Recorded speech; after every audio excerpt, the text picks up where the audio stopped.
물리 강의하는 엄기범입니다. 자, 오늘 준비한 자료는 이게 작년도 시험을 봤으니까 그 시험에 관계된 적중 자료이긴 한데 사실은 그냥 시험 얘기를 하는 거죠. 어떻게 나오고 있다. 그걸 좀 자세히 알려드리려고 준비했고 제가 크게 이제 두 가지인데 합격자 통계를 좀 보여드릴게요. 그러니까 어떤 친구들이 합격하는지를 통계를 좀 같이 보고 내가 어떻게 공부하면 되겠다는 계획을 좀 세워보고 그리고 이런 식의 시험 문제가 나오니까 여기서 특히 중요하구나 이런 파트에도 열심히 해야 되겠다 그런 코멘트를 좀 같이 겸해서 알려드릴게요. 제가 중요하게 생각하는 데이터입니다. 이거는 사실 올해 합격자 발표가 아직 안 나서 그 전년도 걸 가져왔는데 제가 매번 위클리 시험을 보거나 아니면 뭐 마지막 파이널 모의서에서 이런 식의 성적표를 오픈을 해요. 그러니까 시험 보는 친구들은 여기에 이름을 적고 여기요. 그리고 과를 지정해요. 이렇게.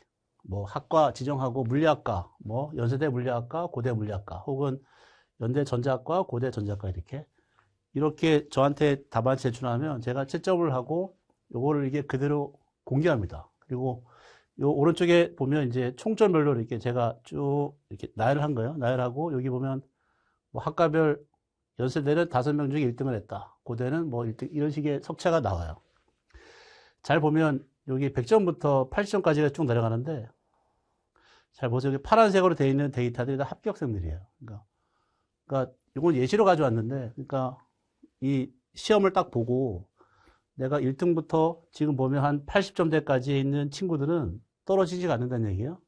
그리고 요 다음 페이지를 좀 보면 요 다음 페이지는 요 총점이 83부터 75점까지입니다. 6점까지.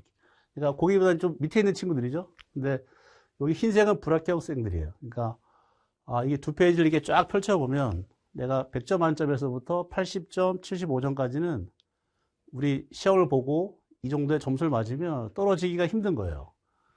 이건 되게 중요한 데이터라고 봅니다. 그러니까 두 가지가 중요한데 물리 수업을 들어가서 내가 시험을 보고 적어도 80 이상을 맞추잖아요. 그러면 이건 합격하겠네라는 약간의 자신감을 줄 수 있고 또 하나는 되게 시험 문제랑 비슷하다는 느낌이에요. 그러니까 내가 뭐 어떤 수업을 들었는데 내가 거기서 1등 했어. 너무 잘했어. 근데 실제 가서 떨어지면 어떻게 해요? 근데 그렇지 않고 그냥 물리 수업을 잘 따라가면서 이게 시험을 봤더니 성적이 이만큼 나오면 그냥 실제 본고사도 그렇게 잘 본다는 얘기고 그렇다는 얘기는 본고사 시험 문제랑 실제 보는 모의고사랑 되게 비슷하구나 그런 느낌을 제가 이제 간접적으로 느끼는데 오늘 이제 말씀드리고 싶은 부분도 그런 얘기입니다. 그러니까 작년에 시험 문제 오픈이 됐으면 그 문제가 실제 제 강의에서 어떤 부분에서 출제가 되고 있는지를 좀 알려드리려고. 그래서 나중에 공부할 때 지금쯤 이 시기를 지날 땐 여기가 되게 중요하다 했는데 이걸 위주로 좀 정리하다 보면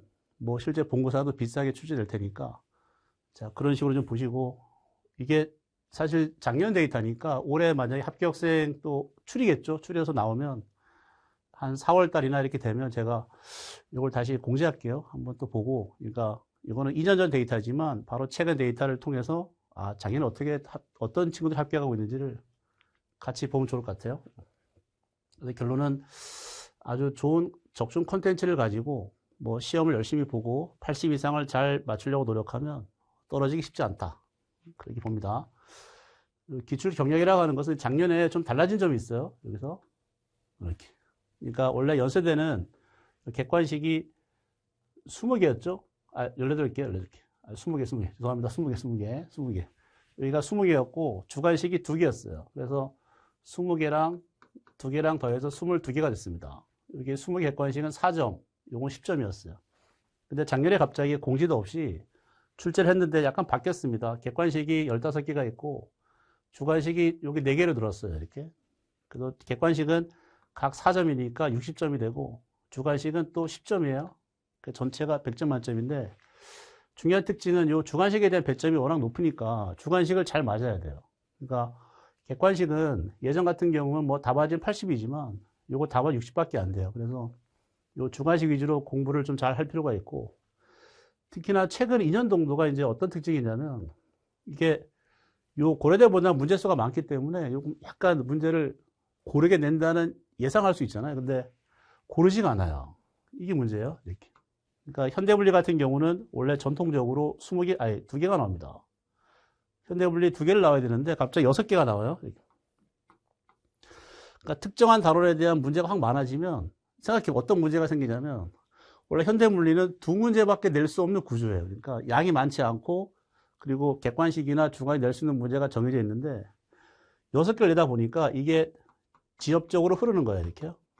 그래서 뭔가 특정한 단원에 문제가 막 많아지고 있으면 그 파트에 대한 문제들이 약간 너무 귀퉁이 이렇게 그런 데를 많이 출제되고 있고 그리고 올해도 약간 그런 특징이 있습니다. 그래서 출제하는 분의 개인적인 뭐라 그래요? 취향 같은 게 너무 크게 녹아나 있어요. 보통 대학별 뭐 수능이라는 시험은 딱 정해진 틀이 있잖아요. 근데 거기 맞출 텐데 우리 시험 그렇지 않다. 그리고 난이도 편차가 심한 게 연세대 문제였고 고려대 문제 같은 경우는 전체 4개는 계속 4개입니다. 서술. 요 4개가 그냥 4개가 아니죠. 요 4개 안에는 작은 문제가 한두 개 섞여 있으니까 전체가 12개에서 15개 정도가 돼요. 요 각 단어별로 문제를 나오기 때문에 중요한 데서 냅니다. 그러니까 요거보다는 되게 문제를 딱 시험 봤을 때 수험생이 느끼는 약간 뭐랄까요? 약간 잘 봤다는 느낌이 더 커요. 왜냐면 익숙한 데 나올 테니까. 그리고 물론 이제 고려대도 맨날 중요한 데 내고 있지만 요것도 지역적으로 약간 흘러가요. 그러니까 역학에서 매번 내다 보니까 뭐 똑같은 거 낼 수 없으니까 자꾸 비껴가다 보니까 너무나 약간 귀퉁이를 흐르는 경향이 있습니다. 그리고 4개를 이렇게 전체를 보면 적절해요. 이렇게. 그래서 저희가 요 2가지 시험 문제를 동시에 준비할 때 아까 모의고사 점수를 봤지만 80 이상을 맞추시면 돼요. 그러니까 뭐 지금 1월 달부터 제가 뭐 기초 강의도 하고 있지만 거기에 들어왔을 때 매주 보는 시험 문제 위클리에 80 이상을 맞추려고 노력해 보는 거 그리고 뭐 시간이 지나면서 계속 매주 시험 볼 텐데 그 시험 성적이 항상 80 이상을 맞추려고 노력하는 자체가 이 2개 시험도 그렇게 나올 거예요. 그래서 아까 통계에 보여드린 것처럼 그냥 어디든 가서 80 이상을 맞추자. 그러면 본고사도 그렇게 나올 테니까 그래서 그 약간의 자신감 그런 식의 성적 관리가 필요하다. 지금 시점부터 그걸 안내해 드리고 이제 하나씩 보겠습니다. 이거를 뭐 제가 자세히 이렇게 해설하려는 건 아니고 그러니까 이런 식의 시험 문제가 등장하고 있다라고 보시고 아마 이 내용을 다 이해하는 분들 아무도 없을 거예요. 그냥 어떻게 나오는지를 간접적으로 체험하는 정도니까 제가 하는 얘기가 이해가 안 될 수 있는데 아 저런 식으로 출제되고 있구나 정도만 메모하거나 정리해 놓고 나중에 이제 한 12월쯤 됐을 때 그때 다시 한번 이 동영상을 보게 되면 그때는 좀 그때가 저런 얘기였구나 그렇게 한번 더 보는 게 더 좋을 것 같아요. 여기에 1번이 빠져 있죠. 제가 자기 연대 문제를 딱 보고 나서 이제 전체 19개로 문제 수가 약간 줄었는데 다 비슷해요. 수업에서 했던 거랑 비슷하고 모의고사 비슷한데 1번 문제가 제가 강의를 하지 않았더라고요. 그래서 미연에 대한 얘기를 막 물어봤는데 너무나 기퉁이에요. 그래서 이게 설마 나올까? 입자이론에 정확히 아주 작은 부분이라서 그걸 굳이 강의할 필요가 없었는데 하지도 않고 그게 출제가 됐습니다. 그래서 거기는 제가 여기는 적중도 없으니까 뺐어요. 요거를 제가 나머지 이제 2번부터 최종 19번까지 다 담겨 있을 거예요. 그래서 어떤 식의 문제가 나오는지 좀 빠르게 보겠습니다. 일단 순서는 연세대 쭉 하고 고대 쭉 할게요. 그래서 연세대 같은 경우는 2번 문제에서 뭐 질량이 주어지고 관성 좌표기에서 속력이 주어질 때 에너지를 구해라.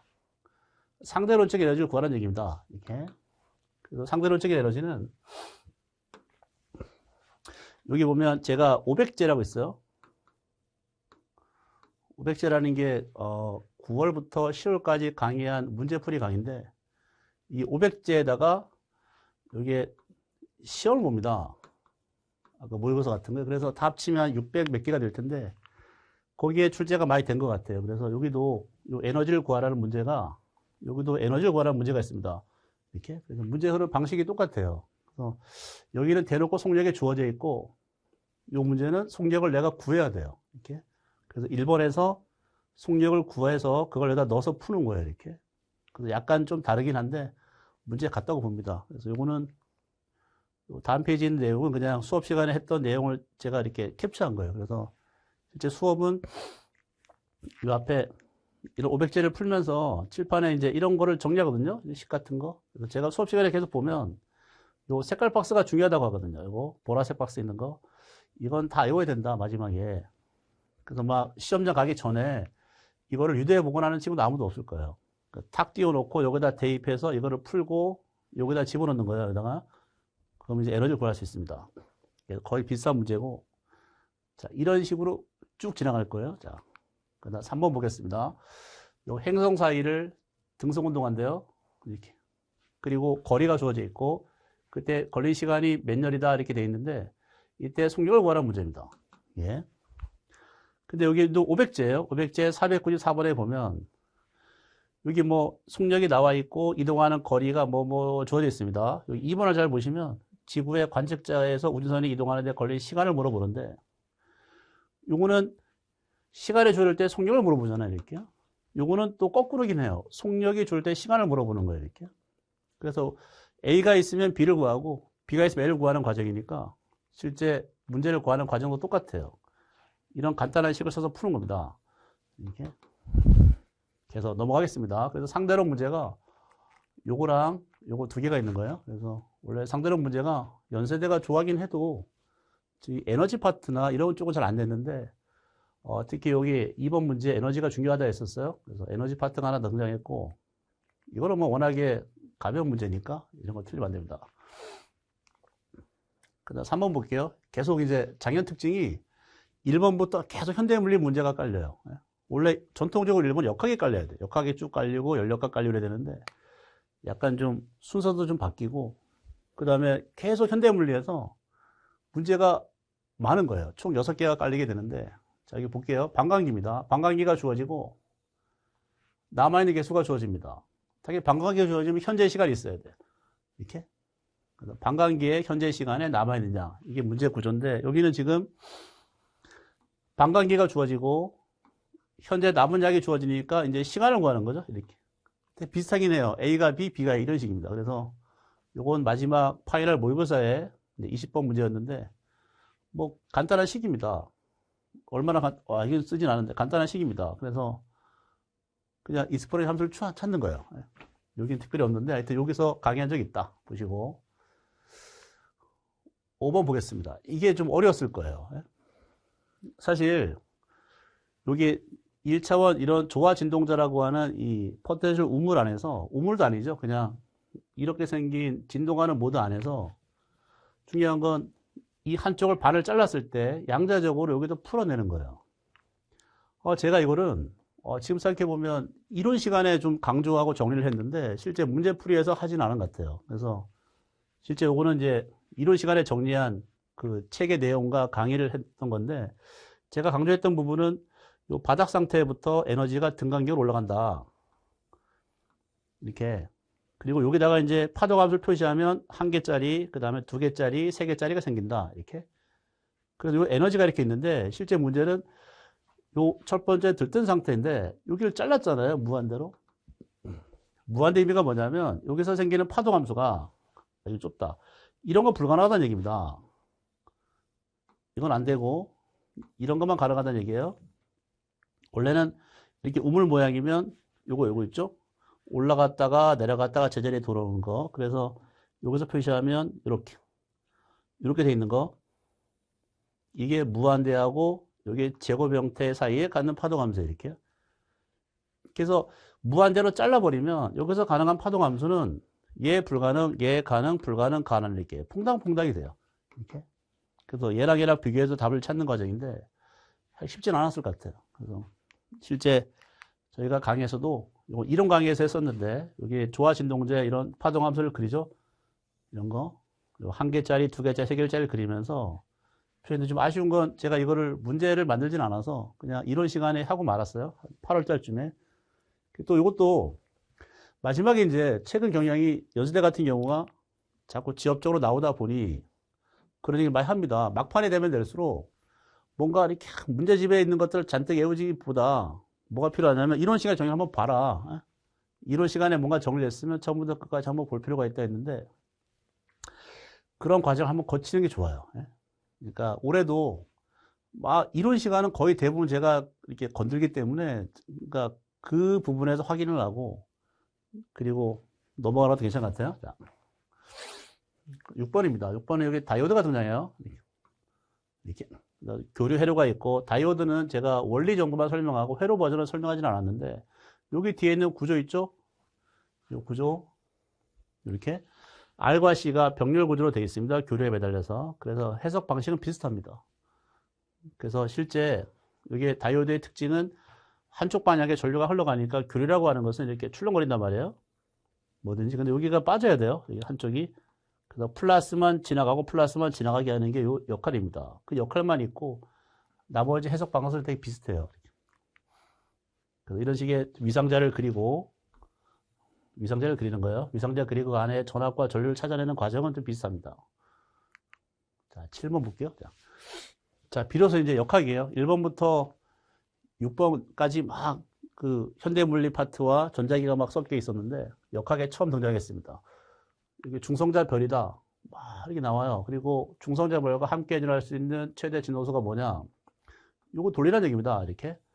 그래서 실제는 그냥 요 표면에서부터 등속으로 운동하는 물체에 대한 물리량을 찾는 거예요. 이건 파이널 모의고사입니다. 그래서 여기서 A는 진동을 하고 왔다 갔다, B는 오른도 갑니다. 돌아가는 거 이렇게. 그래서 B에 대한 물리량을 다 정리했었는데 그 정리한 것이 요거가 답이 나와요. 그래서 실제 강의는 여기 B에 대한 운동입니다. B에 대한 힘의 관점을 찾고 속력, 각속력, 뭐 주기, 그다음 나머지 찾기 이런 걸 통해서 여기는 뭐예요? 회전 진동수를 구할 수 있어요. 이렇게. 그리고 여기 보면 작년 문제 특징이 좀 약간 불말이긴 한데 여기 보면 질량이 1.99, 중력상도 6.67 이렇게 나와요. 이렇게. 우리가 계산기를 쓸 수 없는데 이렇게 계산기를 쓰지 못하니까 실제 계산이 그렇게 복잡한 문제를 안 냈어요. 일부러. 근데 작년은 그냥 내버립니다. 이런 식으로. 그래서 원래 계산기를 쓰지 못한다면 이런 걸 다 문자로 바꾸거나 좀 심플하게 가져가야 되는데 그렇지 않고 실제 이런 스타일이 어디 있어야 다 그냥 대학물리 연습문제 등장해요. 연습문제 막 계산 지저분한 거 그걸 그대로 갖다 낸 것 같아요. 그래서 좀 아쉽다. 예? 그러니까 내가 문제를 잘 풀어도 접근을 잘하고 잘 풀어도 이런 계산이 틀려서 틀리는 거 너무 아깝잖아요. 이렇게. 그러니까 그런 거를 뭐랄까요, 그 문제 출제하신 분이 좀 골라야 될 것 같은데 그런 게 좀 아쉽긴 해요. 예? 작년 특징이. 자, 8번은 연력학이라 볼 수 있고 복사하다는 현대물리로 볼 수 있는데 뭐 전자기파 복사해서 열이 방출된다. 그리고 방출 비율이 나오고 그 다음에 뭐 각종 정보가 나옵니다. 흑체에 대한 얘기도 나오고 이렇게요. 요거는 이제 실제 제가 파이널을 강의하면서 여기 보면 상수 시그마에 대한 상수값을 찾는 거예요. 이렇게. 이거 뭐 애울 수는 없는데 여기 보면 제가 파이널 때 20번 문제에서 여기에 상수하고 상수에 대한 단위를 찾는 문제에서 보충 자료에서 이걸 설명한 적이 있습니다. 이렇게. 여기 보면 상수를 쫙 꺼내서 물리표란 상수 안에 여기 시그마가 담겨 있어요. 시그마에 여기 값이 있죠? 얼마. 이걸 외우라는 게 아니고 이게 왜 나왔는지를 설명한 게 있는데 여기 부분입니다. 여기 시그마가 있고 여기 자리에요. 5.67 뭐시기 이 시그마가 나오기 위해선 아까 열복사, 흑체 복사에서 이런 적분 과정이 필요하다. 이렇게. 그래서 실제 요게 파장당 세기가 있고 이걸 면적한 결과가 뭐 여기 시그마가 달려 있어요. 시그마. 그래서 요거를 요 앞에 있는 문제에다 적용해서 풀면 여기 시그마를 구할 수 있고 실제 시그마는 여기 있는 답이 요거 비슷하게 나옵니다. 5.67 뭐시기 이렇게. 그래서 이것도 앞에 제가 설명드린 것처럼 되게 지저분해요. 계산이요. 300K, 1800, 뭐 이렇게. 작년 문제 특징이 좀 계산이 좀 지저분한 게 많다. 자, 9번 보겠습니다. 이건 어렵지 않죠? 질량이 m과 3m짜리 가속도 역학에서 이거 너무 많이 했습니다. 그래서 그냥 샘플로 하나 가져온 게 옛날 고대 기출하면서 응용을 했었는데 자, 기출 문제도 제가 풀 때 요거 기출하다가 기출 아닌 거 한 번씩 하고 또 기출 이렇게. 그러니까 기출 문제라고 하는 건 반복되는 경향이 있으니까 하나만 하지 않고 여러 개를 한 적이 있습니다. 그래서 여기서 다 한 번씩 나오긴 했는데 뭐 보이죠? 이렇게. 그러니까 이걸 설명하면서 뭐 장력 같을 때, 뭐 장력 다를 때 이런 것도 쭉 했었는데 실제 이 답은 굉장히 어렵지 않죠? 요거. 그래서 요거 가져온 자료는 되게 오바스러운 거예요. 예. 자, 그리고 또 넘어가 보죠. 이거 쉬우니까 넘어갈게요. 10번은 요거 이제 요 그림 보면 딱 기억날 거예요. 요거 저음과 고음 스피커입니다. 여기가 고음 스피커, 저음 스피커를 설계하는 방식이 교류 신호에다가 축전기와 코일을 집어넣는다. 이렇게.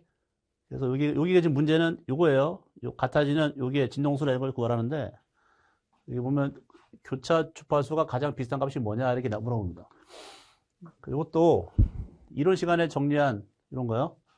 실제 여기 고음 스피커, 저음 스피커, 그리고 여기다 축전기와 코일을 집어넣어야 되고 이렇게 그런 얘기를 잔뜩 했었습니다. 그래서 교류 시료에서 리액턴스라는 개념이 어떻게 작용되는지, 특히나 스피커에서 고음과 저음을 만들어내는 원리가 뭔지 이런 거 위주로 자 가죠. 7번 연력학이 되게 쉬운 문제. 열 전도에서 가운데 온도를 찾거나 합성값을 구하는 게 문제가 있는데, 지금 보면 가운데 온도입니다. 이렇게. 이거는 쉬운 문제, 틀리면 안 돼요. 여기는 제가 좀 복잡하게 요거 직열, 요 합치면 병렬이죠. 두 개 갖다 놓고 여기 가운데 온도 요거, 그리고 사실은 병렬까지 하면 이렇게 지나 열량을 구하고 어려운 게 합성값 구하는 거예요. 이렇게. 그래서 여기 3단계가 있다면 그나마 1번은 좀 쉬운 문제니까 이런 건 틀리면 안 되겠습니다. 자, 요거 딱 구하는 거예요. 이렇게 간단해요. 답을 구하는 과정, 비율 찾아서 그냥 구하는 거예요. 자, 그 다음에 12번은 또 현대물리. 액선 회전입니다. 문제는 회전이지만 간섭이죠. 경로차를 구해서 간섭무늬 확인하는 거예요. 요거 생긴 모양 똑같습니다. 실제 파이널 물고사. 이렇게. 그래서 간격이 D가 있고 여기 각도 세타가 있죠. 그래서 지금은 D를 구하는 거고, 여기는 D가 주어질 때 간섭무늬를 구하는 거예요. 이렇게요. 그래서 이 그림을 통해서 풀 수 있는 거는 요거밖에 없어요. 요거 ED 사인 경로차, D 사인 경로차 이렇게. 문제가 어렵지 않다. 쭉쭉 가겠습니다. 연력학 문제는 요거 압력과 부피에 대한 그래프 이렇게. 그리고 보면 여기 뭐 수량 과정이라 되어 있는데 온도를 물어봐요. 어렵진 않습니다. 온도. 가장 작은 온도, 가장 높은 온도의 비율 이렇게. 그래도 요건 세모 모양으로 이렇게 순환시키고 있는데, 실제 이런 거 많이 하죠. 압력과 부피 그래프에 세모 모양으로 순환시키고 직접적으로 온도를 물어보진 않지만 그보다 더 어려운 뭐 열량 구하고 뭐 일 구하고 이런 거 하다 보면 이런 온도에 대한 부분은 상태이기 때문에 굉장히 어렵진 않죠. 이렇게 넘어갈게요. 자, 역학입니다. 쭉 가다가 정지한 질량을 탄성으로 때립니다. 이렇게 탄성으로 때려서 뭐 방향이 나와요. 벌어지고 있다. 이때 속력을 구해라. 이렇게 나오는데, 탄성 충돌은 두 가지가 있죠. 운동량 보존과 에너지 보존이 있다. 그래서 운동량 보존 법칙은 여기 방향을 처리해서 이런 거요. 방향을 처리해서 벡터로 찍찍 그리면 금방 나옵니다. 그래서 이것도 2차원 충돌에서 이런 500제를 문제를 풀었는데, 문제가 똑같다고 할 수는 없지만 비슷한 유형이에요. 그래서 계산하는 과정도 비슷하고. 자, 넘어갈게요. 15번은 여기에 전류가 흘러가는 고리가 있으면 요점에 생기는 자기장을 물어봐요. 방향과 크기 이렇게. 요걸 300제 301번도 요거 똑같죠. 이렇게요. 똑같이 이렇게 해서 요점에 대해서 자기장을 물어봐요. 그리고 실제 계산 과정도 이런 식으로 계산합니다. 이렇게 4,8분의 뮤형 뭐뭐뭐해서 요걸 찾는 거예요. 요점에 생기는 자기장 방향과 세기. 자, 넘어가죠. 그 다음 16번은 여기가 이제 요때부터가 주관식입니다. 자, 주관식은 절대 틀리면 안 돼요. 주관식이 작년같이 4개가 나오면 3개는 맞추자. 이게 합격 전략입니다. 2개면 1개는 맞추자. 이렇게. 근데 작년 문제를 보니까 저희가 수업에서 했던 거 거의 다 대부분 나와서, 그러니까 틀리면 안 돼요. 특히 16번 같이 그냥 도플 효과입니다. 도플 효과에 속력 구해라. 도플 효과의 진동수가 주어질 때 식이 하나예요. 그래서 얘는 그냥 예시를 가져왔는데, 그냥 뭐 주파수를 구해라 이렇게 나와 있지만 이건 속력이 주어져 있는 거고 이렇게. 그래서 실제 도플 효과에 대한 식은 어렵지 않아. 이건 틀리면 안 돼요. 이런 식을 쓰는 거죠. 이런 거. 이런 거. 그러니까 음원이 누구고 관측자가 누군지를 정확히 지정한 다음에 원래 소리, 소리의 속력, 뭐 음원 관측에서 푸는 거예요. 간단한 식으로.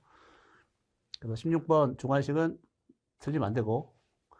17번은 이거 제가 마지막 파이널 때 한번 싹 했었는데 설마 이게 나올까 싶어서 강의 한번 했거든요. 이거 이게 2차원 정사각형 포텐셜 우물입니다.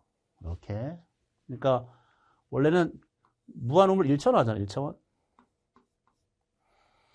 이렇게 우물을 세우잖아요. 1차원에서 무한 이렇게.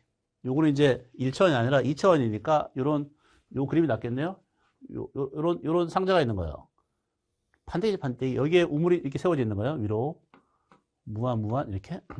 그래서 세웠을 때 입자가 두 번째 들뜬 상태, 이게 핵심입니다. 두 번째 들뜬 게 뭐냐, 첫 번째가 뭐냐, 이런 에너지 상태를 딱딱딱 정의하는 게 중요한데 그 영역에서 확률을 구하래요.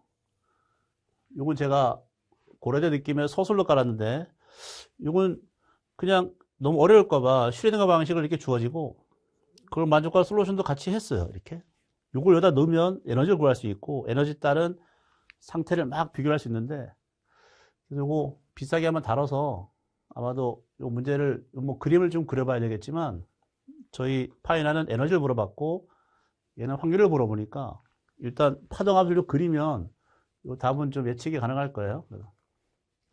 실제 이렇게 이걸 쭉 한 다음에 이런 제일 바닥 상태, 그 다음 바로 위의 상태, 또 밑에 상태, 이건 지금 잘렸는데 이걸 계속 연장합니다. 그래서 지금 여기서 말하는 첫 번째, 두 번째 들뜬 상태가 어딘지를 따라서 여기 이제 에너지를 구하고 있고 요거는 파동 함수를 그리는 거예요. 하나씩. 자, 18번입니다. 18번은 자기장 속에서 막대가 이동하는 거. 이렇게. 그냥 운동기 전력이죠. BLV. 그리고 여기 도선의 단위 길이당 저항이 나와 있으니까 단순하게 저항이 아니고 저항을 다시 구해야 돼요. 이 보면 약간 삐딱하게 가는 방향은 비슷한데 이렇게 삐딱하게 가면 여기 수직간 길이를 찾아서 이 운동 기전력은 너무 많이 해서 자, 찾아서 유도 기전력 찾고 전류 찾고 소비 전력 힘 찾고 이런 거. 그래서 요거 18번도 틀리면 안 됩니다. 제가 볼 때 17번은 틀릴 수 있어요. 이렇게 헷갈리면 18번은 틀리면 안 돼요. 그리고 19번 마지막 문제긴 한데 요거 500제에서 요 그림 기억나야 됩니다. 이렇게 유리판을 두 장을 갖다 놓고 단색깔을 비치면 위에 무늬가 생겨요. 이렇게 여기 똑같죠. 이게 유리판을 갖다 놓고 종이를 끼워서 약간 경사지게 만든 다음에 여기는 지금 뭐 이게 갖다 놔요. 그리고 간섭 무늬가 2m 간격이 되기 위해서 파장이 얼마냐 이렇게. 자, 실제 수업에선 요거 반사 조건, 경로차에 대한 간섭 조건, 이게 실제 무늬예요. 여기서. 그래서 무늬에서 보면 요 간격이 주어지는 겁니다. 지금 문제에서. 이렇게. 요거를 통해서 파장을 찾는 거예요. 이렇게. 3단계. 조건, 그 다음 간섭 조건, 무늬 확인. 이런 걸 통해서 구할 수 있다. 제가 몰아치기 했는데, 이렇게가 연쇄된 문제입니다. 19개. 그래서 원래는 예전엔 20개에다가 2개였고, 지금은 15개에 4개가 붙어요. 예전에는 제가 뭐라고 했었냐면, 이 앞에 있는 객관식은 20개니까 좀 틀려. 3, 4개. 여기 한 3개 틀린다 할게요. 그 다음에 주관식은 1개만 틀리자. 그러면 대략 80이 나온다. 근데 이번에 그렇게 하면 안 되겠습니다. 요거, 주관식 1개만 틀려요. 그러면 얘가 30점입니다. 이렇게. 얘는 많이 틀려도 돼요. 여기 뭐 15개 중에 뭐 한 3개 틀려. 12개 맞아요. 그러면 4 곱하면 계산이 안 돼. 하여튼 이렇게 대충 비슷하게 맞추는 거예요. 그래서 제가 이제 중요한 것은 이 배점이 높은 요 주관식 문제를 잘 맞추자. 다행스러운 건 이 주관식 문제에 대한 대비는 볼 때 약간 난이도가 높단 말이에요. 그래서 고려대 준비를 같이 하는 친구들은 이런 서술 문제를 많이 풀어보고 어려운 걸 많이 해보니까 고려대 서술을 잘 풀어내면 이것도 비싸게 잘 따라가는 것 같아요. 올해 이제 뚜껑을 열어봐야 되겠지만 다르게 나올 수 있습니다. 경향이 이렇게. 근데 큰 틀은 벗어나지 않을 것 같아요. 객관식을 내고 단답 주관식을 내고 이런 식으로. 자, 이제 고려대 좀 볼게요. 그래서 작년에 연세대는 19개 중에 18개가 좀 비슷하고, 제가 이제 너무 아쉬운 게 1번 문제. 그 소립자, 그거 관계된 거를 제가 강의를 하지 않아서 올해는 좀 해볼게요. 쭉 바부를. 자, 고려대는 네 문제입니다. 1번. 그림만 봐도 이제 어떻게 풀어내겠다는 방법이 떠올라야 되는데, 여기 빗면을 내려오고 가다가 스푼을 압축시키는 문제예요. 빗면을 내려온 물체의 속력. 그 다음에 여기에 마찰이 깔립니다. 마찰이 깔렸을 때 압축되는 최대 길이가 얼마냐? 두 개. 빗면 45도입니다. 요거 이제 실제 요 고려대 특화 서술 모의고사 했었는데 비슷하죠? 여기 45도예요. 근데 제가 좀 어렵게 한 것은 여기에 마찰이 깔려. 여기도 마찰이 깔려요. 여기는 마찰이 없어요. 이렇게. 여기만 마찰이 있습니다. 그래서 좀 실제는 문제가 좀 어려워요. 근데 마찰이 깔리고 내려왔어요. 요게 지면에 도달되기 직전의 속력. 이게 저기서 말하는 A번이고, 이렇게. 그 다음에 쭉 가요. 멈춰요. 뭐, 그 다음에, 어디 갔어? K. 아, 여기서 보면, 요 초기 속력이 뭐일 때 K 값을 구하라는데, 사실은 여기 압축된 길이가 주어져 있잖아요. 이렇게. 이거는 구하라는 문제고, 이렇게. 그래서 방식이 좀 비슷하다. 그래서 잘 보시고, 이렇게 강의를 합니다. 이게 서술은 문제가 많아서 2번 구하고 3번 구하고, 3번 구할 때 이런 식을 통해서 에너지를 통해서 풀어나가는 거예요. 그래서 작년 고려대 1번 문제는 이건 진짜 틀리면 안 됩니다. 이거 두 개밖에 없어요. 그리고 역학이 고려대 특징은 역학이 문제가 어렵지 않게 나와요. 그래서 절대 틀리면 안 되겠습니다. 자, 2번을 보시면 2번에 원래 이 자리가 연력학 자리입니다. 이 자리가 연력학이 근데 생각해보면 계속 내다가 너무 낼 게 없어서 작년, 재작년에 열 전도를 냈어요. 약간 귀퉁이요. 또 낼 게 없었나 봐요. 그래서 이걸 파독으로 넘어갔어요. 이렇게. 그러니까 우리가 고려대만을 준비하는 친구들은 이렇게 그런 질문을 많이 합니다. 아, 맨날 나오는 게 똑같으니까 거기만 열심히 하겠다. 제가 항상 얘기가 그러면 안 된다. 딴 데 나올 수도 있다. 그래서 올해가 아마 그런 시기인데 나중에 올해도 공부할 때 보면 나는 시간 없으니 고려대만 할 거야 해도 전모비를 좀 봐야 돼요. 중요한 거 위주로. 그래서 여기 보면 뭐 그림 위와 같이 열리는 곳에 파이프의 음파를 생성하고 있다. 주파수가 나와 있다. 얼마까지다. 쭉 보면 이게 스피커로부터 나온 음파가 파이프 안에 공명 일으키기 위한 요 파이프 안에 공명이라는 얘기는 여기서 들리는 정상파를 구하는 얘기입니다. 정상파 구해라. 그다음 정상파 중에 주파수 진동수 제일 작은 걸 찾아라. 이렇게. 그리고 움직이죠. 움직이는 도플러예요. 이렇게. 그래서 1번 A와 B는 정상파에 대한 문제고 요 C번은 도플러 효과가 더해지는 거예요. 이렇게. 그래서 요 2번도 1번과 같이 문제가 어렵지가 않아요. 394번 500제에 했던 건 도플러 효과고 도플러 효과의 제일 막장 버전이 제일 어려운 거 이렇게 방향이 주어진 거. 요 399는 요거는 정상파 문제. 막힌 관, 열린 관 이렇게. 그래서 이 두 개를 조합해서 문제를 풀면 돼요. 그래서 실제는 이런 거 도플러 효과는 그냥 식 암기입니다. 대입해서 풀면 되고 그리고 정상파는 요거 3분의 4일이냐 여기가 바뀌죠? 1, 3, 5, 7 그래서 찾는 거 넘어가겠습니다. 자, 3번 3번이 전자기 문제인데 전자기 문제기라는데 전자기파 문제예요. 그래서 여기 전자기파를 보면 전기장의 진동 자개장의 진동이 여기 K하고 오메가로 주어져 있고 여기 각각 진폭이 나오고 뭐 파수하고 각진동이 나옵니다. 그다음 A번 포인팅 벡터를 정의하고 요것의 평균 세기를 구해라. 그 빛의 세기가 이제 포인트 벡터의 평균 값인데 이걸 구하라는 문제고 그다음에 B가 뭐 이게 거리가 멀어지면 사실 세기가 4πr 제곱으로 작아진단 말이에요. 그 작아진 효과를 써봐라는 거고 그다음 C는 빛이 많이 나온다면 빛은 약간 입자화되어 있으니까 알기가 날아가요. 그래서 1초 동안에 몇 개의 광자가 검출되는지를 확인해라. 이게 세 개가 있는데 일단 요 A번은 전자기 문제고 그 다음은 B도 약간 전자기하고 빛의 파동 쪽에 나오는 문제고 C는 현대분리 문제입니다. 막 섞어놨어요. 세 개를 이렇게. 그래서 이게 500제에 보면 요건 실제 이런 식의 저거랑 비슷한 전기장과 자기장이 주어지고, 그리고 저는 이제 요 그림도 주어져 있습니다. 요거 이해하게끔. 요거 한 다음에 여기 보면 포인트 인 벡터의 평균값을 구해라가 4번 요거야. 여기서 1번, A번 이렇게. 그리고 여기는 제가 B는 그래도 자세히 하지는 않고 그냥 4패 R제곱모가 작아진다 해서 문제가 된 건 없는데, 요 C 같은 경우는 초단 개수는 요것도 500제 이런 거 있습니다. 레이저에 방출되는 초단 개수가 몇 개냐 이런 거. 실제 요 포인트 인 벡터의 평균값을 구해서 정의하는 거를 강의했었고, 그 다음 초단 개수는 이런 식으로 계산하면 돼요. 이렇게 여기. 그 다음 현대물리 가겠습니다. 현대물리에서 이제 무한 우물이 너무나 중요하다, 잘 나온다 했었는데, 자, 무한 우물에 대한 문제입니다. 좀 까다로운 게 2번 같은 경우에요. 여기서 보면 입자의 확률 자체가 n = 2일 때랑 1일 때랑 각각의 절반씩 확률을 가져간다. 그럴 때 파동함 찾아라.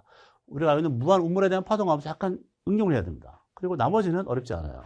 B, C, D 이렇게. 이거 무한 우물은 너무 많이 했습니다. 여기뿐만 아니라 이거는 파이널의 4번이고, 이런 식의 슈레딩거 방식을 풀고 파동함수를 정의하고 문제 풀어나가는 걸 많이 했었습니다. 그래서 이게 보면 이런 슈레딩거 방식에 넣고 파동함수를 정의하고 진폭과 K를 찾아서 막 답을 쓰고, 아마 몇 번 외워서 이거는 뭐 크게 어렵지 않을 텐데, 고대 같은 경우는 지금 본 것처럼 4개 중에 3개를 내가 풀다 그러면 떨어지기 어려워요. 이렇게. 이게 점수로 하면 80점입니다. 항상 목표를 80을 맞추자는 전략을 자꾸 세우세요. 그리고 막 우리 시험이, 물리 시험이 아무리 쉽게 나오고 어렵게 나와도 100점을 맞을 수는 없는 시험입니다. 그러니까 항상 어려워요. 그리고 평균을 우리가 조사해 보면 50점이 되기 어려운 시험이에요. 그래서 허수도 있으니까 50점이 안 되는 시험에서 내가 80을 맞추려고 노력하면 합격할 수 있다. 그렇게 딱 기준을 잡으시고, 여기까지가 전체 틀이에요. 그래서 적중이라는 타이틀을 걸었지만 사실 뭐 적중을 많이 했다, 뭐 잘하겠다 그런 느낌이 아니에요. 그냥 저는 자기는 이렇게 나오고 있으니까 이렇게 나온다는 걸 보여주고 싶었어요. 그래서 다시 한번 한 몇 달 지난 다음에 이 동영상을 찾아서 한번 들어보고, 지금 들었을 때 공부를 처음 하면 이게 이해가 안 될 거예요. 뭔 말 하는지. 그냥 11월쯤 넘어가면 이해가 될 테니까 그때 한번 다시 들어보세요. 그리고 작년하고 이제 올해, 제가 작년에 무리하게 쿼리를 전반기 때 운영하면서 되게 힘들어 했었어요. 그래서 올해는 약간 쿼리를 변경할 텐데, 쿼리가 변경된 것은 또 다른 동영상에서 찍어놓은 게 있으니까 그거 참고해 보시고, 간단히 설명을 좀 드리려고요. 그래서 역시나 시험 문제를 보다 보면 물리 같은 경우는 이론과 문제를 같이 잘 끌고 가야지만 합격할 수 있겠다가 결론이고, 요 1월부터 2월까지는 너무나 쉬운 기초고요. 개념만 잡는 거. 요거 3월부터 4월, 5월부터 6월입니다. 제가 올해 공들이는 게 여기 필수리라 하는 타이틀을 갖는 이 강의예요. 4개월 강의가 되는데, 이렇게 여기는 전체 대학 물리의 한 70% 정도를 커버할 것 같아요. 예전에는, 그러니까 작년 강의 베이징은 한 60%밖에 안 됐는데 약간 양을 더 넣고, 그리고 여기서는 이제 이론하고 문제를 같이 풀 거예요. 이렇게. 그러니까 수업 시간에 이론을 한 70% 정도 하고 나머지 30%는 워크북 몇백 개 문제집 있는데 거기 있는 문제를 풀 것 같고, 그리고 요 문제풀이는 사실 워크북을 다 풀 수 없으니까 별도의 강의 하나 찍을 것 같아요. 그래서 요 이론을 따라가면서 문제를 풀어보고, 문제가 잘 어렵다 그러면 추가되는 강의까지 이렇게 하면 물리 70%는 거의 끝낸다고 보시면 되고, 자, 그리고 위클리는 매번 봅니다. 이렇게. 위클리는 매번 보고 82장을 넘겨야 되고요. 그리고 여기 이 과정을 통해서 여러분이 갖고 있는 대학물리 있죠? 대학물리를 꼭 같이 병행하면 좋을 것 같아요. 이렇게. 그러니까 경향을 보니까 저희가 수업 시간에 강조를 많이 해도 여러분이 직접 문제화되어 있는 뭐 예제나 연습 문제를 같이 병행하는 게 좋을 것 같아요. 그래서 여기 워크북의 문제를 같이 풀겠지만 시간은 많을 테니까 전반기라서 대학물리 0이나 할리데이 책을 꼭 같이 끌고 다니세요. 이거 그렇게 같이 병행해 봅시다. 이 정도만 하면 제가 볼 때 물리는 거의 한 80%가 끝난다고 봐요. 그러니까 전반기 때 뭐 이론만 잔뜩 하지 말고 이론에다가 문제를 같이 겸해서 좀 실력을 다집시다. 여기까지요. 그리고 뭐죠? 그 전자과나, 아니, 저기 뭐야? 컴퓨터과나 이런 거는 물리 비중이 작으니까 물리 비중이 작은 학과나 이 두 개만 해도 충분해요. 그 다음 요거는 기출 위주로 하는 거고, 심화라고 하는 건 타이틀이 들어 있지만 사실 지엽적인 것만 할 거예요. 이렇게. 지엽적인 게 여기 나머지 30%입니다. 그 다음에 뒤엔 똑같아요. 여기 기출 위주로 하고 지엽적인 걸 다 얹힌 다음에 아까 500제 뭐 이런 거 있죠? 그 다음에 고대는 100제가 있는데 두 개를 올해는 분리할 것 같아요. 그냥 파일을 먹어서 이렇게. 그래서 이 전체에서 요 3, 4, 5, 6을 잘 보내는 게 가장 중요한 것 같아요. 시기를. 자, 그리고 제가 항상 얘기지만 아까 이거를 시작할 때 말씀드렸던 그게 되게 중요합니다. 그러니까 저는 계속 시험을 보고 있을 거예요. 매주 볼 거예요. 그리고 이론을 할 때도 이번 주에 본 걸 다음 주에 시험 볼 거고, 문제풀이 강의도 계속 매주 시험 볼 텐데 그 시험을 계속 올릴 겁니다. 자료실에 이렇게. 그러면 자기가 시험을 보고 답안지를 제출하고 성적을 딱 봐요. 성적을 이렇게 표시해서 올릴 거예요. 계속요. 점수화해서. 그러면 관리하는 겁니다. 최종이 80점이에요. 물리를 처음부터 잘할 수 없어요. 그러니까 지금 내가 시험을 봤더니 50도 안 됩니다. 이렇게. 근데 그게 중요해요. 50도 안 되는 시험에서 10점 올리고 싶어요. 어떻게 올리지에 대한 고민이 필요해요. 그래서 몇 번을 시도해야 돼요. 몇 번. 물리가 암기 과목이 아니라 오픈북으로 안 돼. 그러면 정말 책에 있는 걸 쫙 펴놓고 내가 빨리 찾는 거 연습해 보는 것도 필요하고, 그래도 안 되면 다음 주에는 문제를 다 풀어볼까? 이렇게. 그래서 막 여러 가지 시도합니다. 시도하다 보면 어느 순간, 어렵지 않네를 느낄 거예요. 이렇게. 그 방법으로 계속 하다 보면 금방 가요. 이렇게. 제가 앞에 데이터에서, 그게 아닌데, 그 앞에 보면 컴공이 있습니다. 컴공. 지원학과가 컴공인데, 컴공하는 친구들은 물리를 전혀 하지 않은 친구들이 거의 대부분이에요. 물리 경험이 없어요. 그리고 뭐 화공과 이런 거 있죠? 화공과도 물리에 대한 경험이 전혀 없어요. 컴공과 화공과는 정말 물리 안 했더라고요. 그러니까 이런 친구들이 이제 수업에 들어와서 요거 시험 문제를 막 보다 보면 아까 그 100점 만점에 80점까지 첫 페이지에 등장합니다. 그러니까 처음부터 잘하지 못해요. 그러니까 방법을 잘 찾아서 실력을 올리는 방법을 계속 고민하고, 그리고 안 되면 계속 질문해요. 게시판에다가 막 질문하고 안 된다 상담하고, 그런 과정을 통해서 이거를 맞추려고 해봅니다. 시험을 80점 이상을 맞추면 그 평상시 본 모의고사나 실제 본고사랑 비슷할 때니까 아마도 자신감 있게 이것만 넘기면 이제 합격할 수 있겠다라고 마음먹어도 돼요.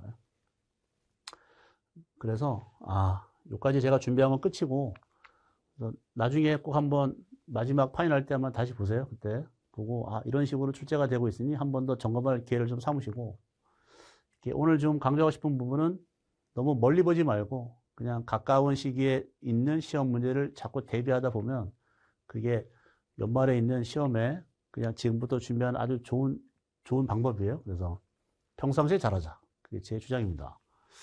열심히 해서 합격합시다. 마칠게요.